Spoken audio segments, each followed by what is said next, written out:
Hey Titans, today I'm coming at you with a project completion video that is from the dark times, the 2-year time gap when I was down. So one thing to always remember with these videos is that the lighting and the location will vary because this was during the whole time period when I was down sick. So let's go ahead and get to it.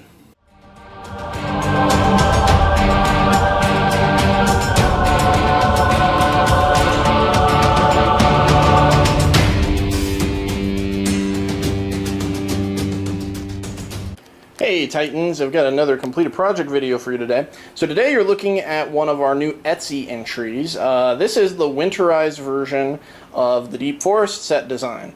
We are going to call this our Desolate Winter terrain set. Now, let me go ahead and go over a couple details that make this different from the Deep Forest. One, your paint job's a little different. Deep Forest has a nice rich brown. We went for a very stark gray for the ground as well as the actual stonework. 2, lots of snow instead of flock. We went for more of a snow drifts approach rather than just snow scattered everywhere.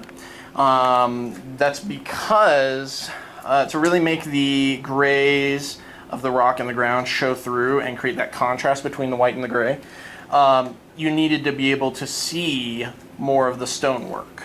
And that's incredibly important to the entire concept of this set. So we went with that sort of desolate tundra feel rather than a really deeply packed out in the middle of nowhere snow as far as the eye can see feel. You'll also see I've got these harlequins I've been painting up for a friend. So that's for scale, so you guys get an idea of how big these things are. Third thing, ice effects. We use some crackle effects. If you're curious, I use distress crackle effects you can find on Amazon. It's really awesome. It's the only crackle effect that I've ever used that actually works. For some reason. And then we have that nice blue glow that's done on the crackle effects. Gives them that really, sort of unearthly, sort of icy wasteland feel, which I really love. So, let's talk about these pieces a little bit. First, there are 4 designs to the actual terrain pieces, and then you have 5 different forest flats.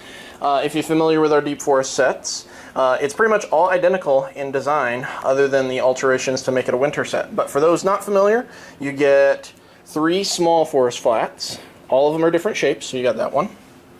You got this one. And you got this one.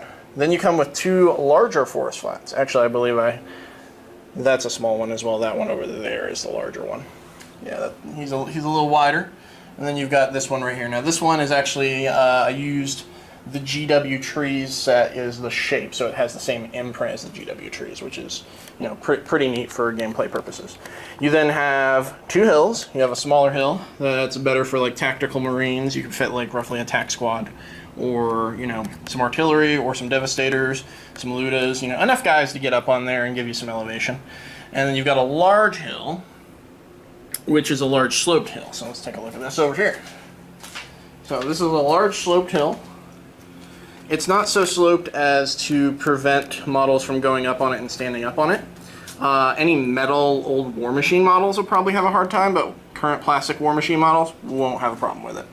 We actually made sure that the slope is just so that you can get some angle, but at the same time you can also balance your miniatures. As you can see, you got this this harlequin hanging out up here too. You'll see them coming up here in the next week or 2. Then we have some impassable rocky outcroppings. This is a piece that is specifically made to not be traveled through. This is just a big impassable piece. It blocks line of sight. It is very useful for games. It's not, going to block like a Wraith Knight, but it'll definitely block your infantry from being able to see crap.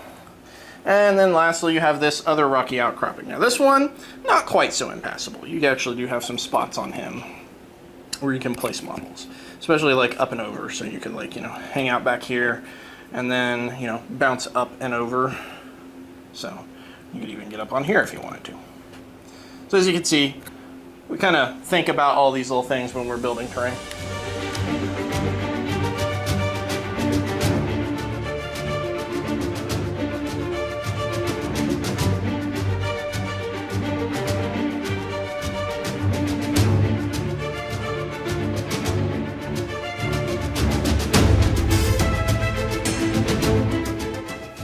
Thanks for watching, guys, and remember to follow us on all our social media pages. You can find those in the notes below.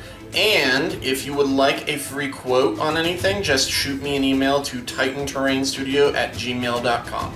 And remember to stay tuned for more content, and I will see you later.